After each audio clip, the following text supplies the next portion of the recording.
Hey, welcome to this little test garden where we're trying out a really cool technique that Dr. Grant Woods uses on a much larger scale on his property called the Proving Grounds. Grant uses what he calls the buffalo system to build healthy soils, better crops, and bigger deer. Hi, I'm Blake Porter, editor at growingdeer.com. Today I want to show you how to grow great organic vegetables. We are going to eliminate the use of chemical pesticides and eliminate the use of chemical fertilizers. We're going to build our soil health, we're going to reduce weeds, we're going to add to the earthworm population, all using Grant's buffalo system. What Grant has done is taken lessons from the great Midwest prairies and applied them to his food plots with great results, which is to say better food plots, easier crops, and for less money. And what we're looking at here is a vegetable plot version where we're testing Grant's really cool green technique, and we're going to share what we learned with you. Now, I'm not a horticulturalist or a master gardener. I just enjoy learning and trying new things. And as for hardiness zone, this is located in southeast Wisconsin, zone 5B. Our goal here is to grow really good vegetables and to make tasty homemade salsa. The buffalo system, and this is the cool part, should allow this without the use of chemical pesticides or chemical fertilizers. This is what we'd call organic. Nothing against the proper use of chemicals, but in this situation, going organic is going to save us money and build better soils. So Dr. Grant Wood's whole premise is healthy soil. Yep, healthy soil as in the great prairie soils, the deepest, richest, healthiest soils on planet Earth. I'm gonna bet, oh, that was a great one. And obviously that was random. Look at that big old earthworm right there. You're frowning, man. You know what my soils teacher made us do, literally? Taste soil. Taste it. He died, but he made us taste it. Look at all the earthworm channels in there. To get the healthiest soils, full of earthworms, microbes, mycorrhizal fungi, we want to leave the soil intact. And then we want to feed that system with carbon, lots of carbon, which comes from organic materials, lots of it. Essentially, we're earthworm farmers. So number one, we will not till this garden.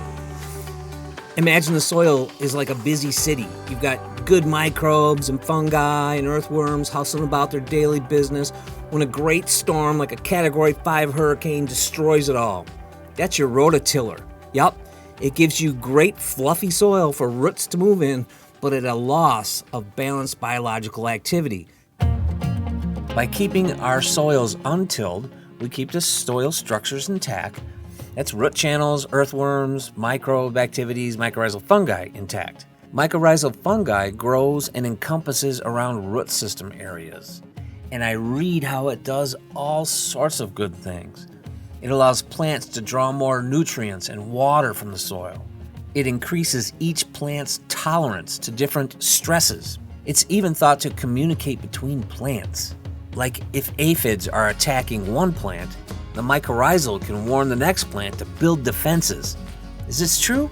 I don't know, but it sounds really neat. So this beautiful goodness was filmed a few weeks ago, earlier in spring. This is a beautiful stand of cereal rye and annual clover. This is the buffalo system before planting vegetables. These are cover crops, and this is soil building. These two crops work well together. The clover is a legume, and it's capturing atmospheric nitrogen out of the air. There's lots of it there, but it's hard to get at. But the legume can capture that or fix it into a usable form of nitrogen for the garden. That's free nitrogen that clover makes for you, as in free plant fertilizer. And the rye has deep roots, and those go down and they break up the soil and they encourage worms, but they also, what the rye does, which is cool, is it mines or scavenges that fixed nitrogen that's already in the soils. The rye is pulling that nitrogen up from the deep and making it available in the active growing zone. It goes up also into the stalks and stems, and when you crimp that down, it becomes a slow release fertilizer of goodness releasing into your vegetables. And there's your free fertilizer. This Ryan clover is called cool season cover crops, and it was planted last fall. Here I am, last fall, September 22nd. Maybe a little late, somewhere in there is a good time to do it. Broadcasting Ryan clover into the garden after our tomatoes and peppers have run their course. And as an unpleasant side note, here I am fresh out of the hospital getting treatment for stage 4 metastasized melanoma, skin cancer. I'm 45 pounds down, knees are wobbly, but I'm happy because I'm back in the garden. So you gardeners, please wear your sunscreen, get yourself a nice hat, especially keep it on the youngsters. I was told by specialists that skin cancer later in life is suspected to have come from sunburns that happened prior to or around age 12. Just so you know, skin cancer has come a long way. I have stage 4 metastatic melanoma, and the new immunotherapies have worked very well. So there's plenty of life-extending hope for me. So just so you know, there's hope for you or your loved one with melanoma. Thank you to Bristol Myers Squibb for developing nivolumab. I'd like to thank Grant and Tracy Woods for helping me throughout this whole trying time period. They've been very gracious with their support. So after you broadcast them, they'll start growing, then they'll hibernate through the winter, then bolt up in the spring. And soon you'll end up with a beautiful stand of carbon goodness.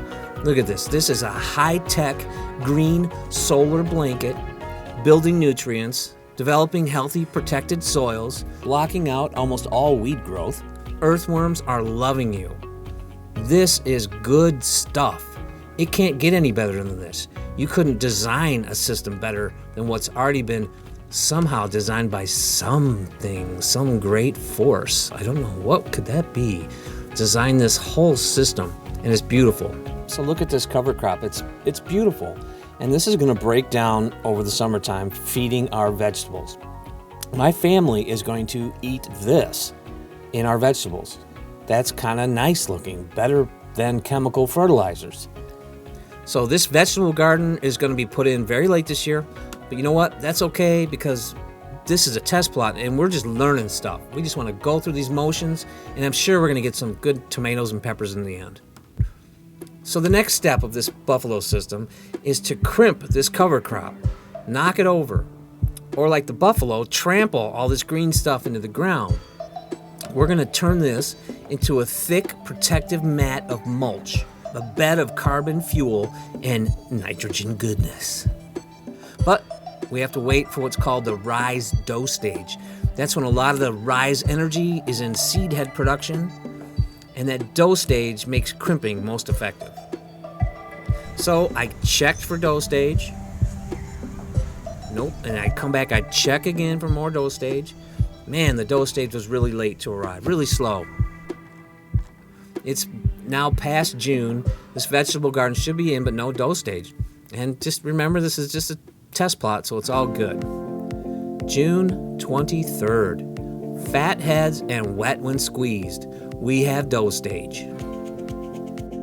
In the meantime, Paul Hollis of RTP Outdoors, who makes the famous Genesis no-till drill that Dr. Grant uses on the proving grounds, sent me a foot crimper.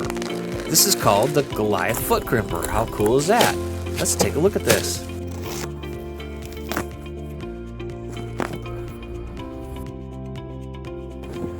My first reaction is this.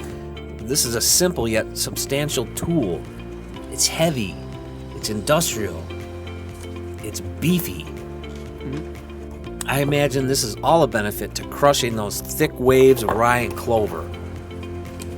Paul Hollis of RTP Outdoors also makes a mechanical crimper called the Goliath crimper. It's a thing of beauty. Well, it's time to crimp and get the vegetables in place.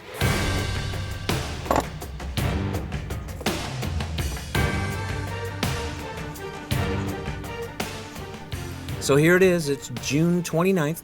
Saturday, June 29th. It's time to crimp and get the vegetables in place.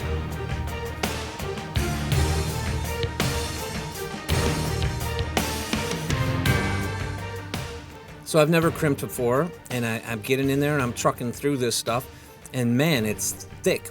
Wow, thicker than I thought. But I just power through it.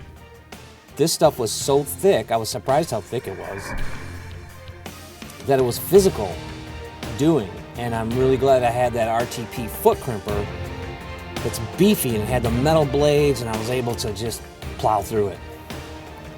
So I made pretty short work out of our test plot. It was a little harder, more physical than I thought due to the thick rye and clover.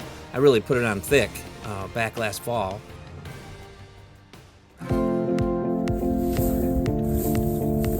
Oh, so look at this. Now we have this thick mat of rye and clover goodness. What an amazing result. Now it's time to take our nursery stock of peppers and tomatoes and finally put them in.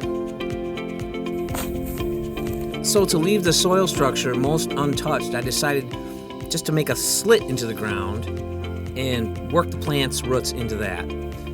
So now we're late June, early July. Tomatoes and peppers are in.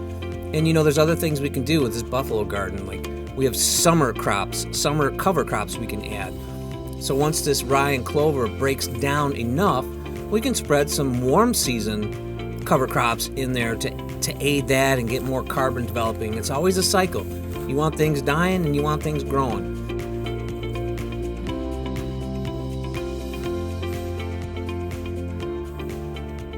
Hey, big thank you to my wife and my sons Trevor and Quinn for running cameras and drones.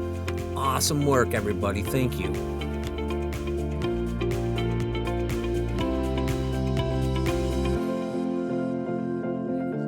Taking lessons from the Great Prairies. Okay, so, but in this case, going organic means, what does it mean? It means saving money and building better soil. Hi, today, help get me through this thing. And he's done this to save money, make better crops, grow bigger deer, and he's got some nice bucks on there.